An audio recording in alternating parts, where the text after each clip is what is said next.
पण आपल्या स्टेटसवरती मुझे कौन रोकेगा असं एक काय आपण स्टेटस ठेवलं होतं. नेमक्या काय त्या फेसबुकच्या घडामोडीवरून ठेवलं होतं की नक्की आपली भूमिका त्याबाबतची काय होती? फेसबुकची काही घडामोड मला माहिती नाही, पण सगळ्यांना आधी सर्वात प्रथम सगळ्यांना नवीन वर्षाच्या शुभेच्छा.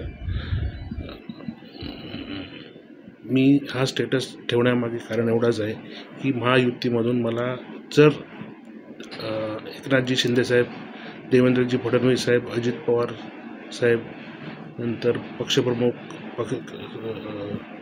भाजपाचे बावनकुळे साहेब, सुनील तटकरे साहेब, तसंच राणेसाहेब, रवी चव्हाण साहेब यांनी जर उदय सामंत, केसरकर, राजन तेली, शेखर निकम या सगळ्यांनी, निलेश राणे, नितेश राणे या सर्वांनी जर मला सांगितलं तर मला निवडणूक लढवायची इच्छा आहे. एवढ्याकरताच मी तो स्टेटस लावला.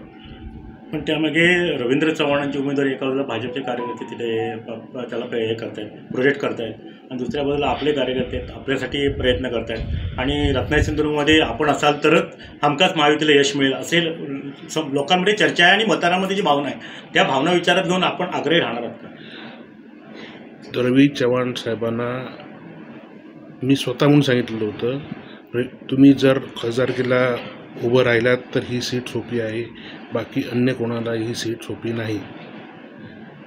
हे तुम्ही खात्री रवी चव्हाण साहेबांसोबत करू शकता. रवी चव्हाण साहेब हा पहिली गोष्ट मोठ्या भावासारखा आहे. बऱ्याचशा गोष्टी तो मी उदय अशा विचारांतीच करतो.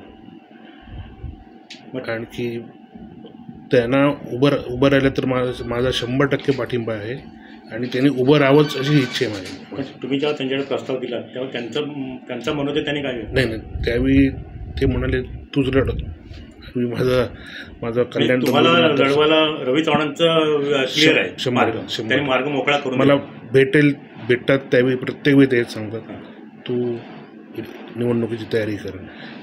एवढंच नव्हे तर निलेश राणे असतील, मोठे राणे साहेब असतील, हे सुद्धा सांगतात, केसरकर साहेब सांगतात, तटकरे साहेबांनी बऱ्याच वेळा सांगितलं आहे, शेखर निकम सरांनी सांगितलं आहे.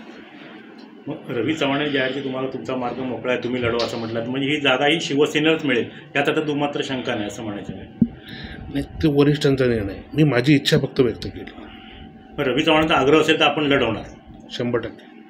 त्यांना सुद्धा तयारीला लागा असे काही आदेश दिले नाही, ते आदेशाची मला काहीच करत नाही.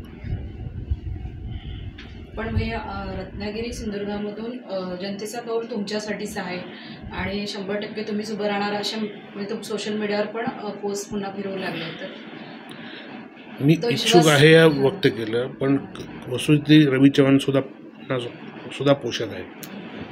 मग मुख्यमंत्री एकनाथ शिंदे सुद्धा आपल्या उमेदवारासाठी आग्रही आहेत, राहतील अशी अपेक्षा आहे. 100% राहतील. जनशक्तीचा बुलंद आवाज म्हणजेच रत्नागिरी खबरदार.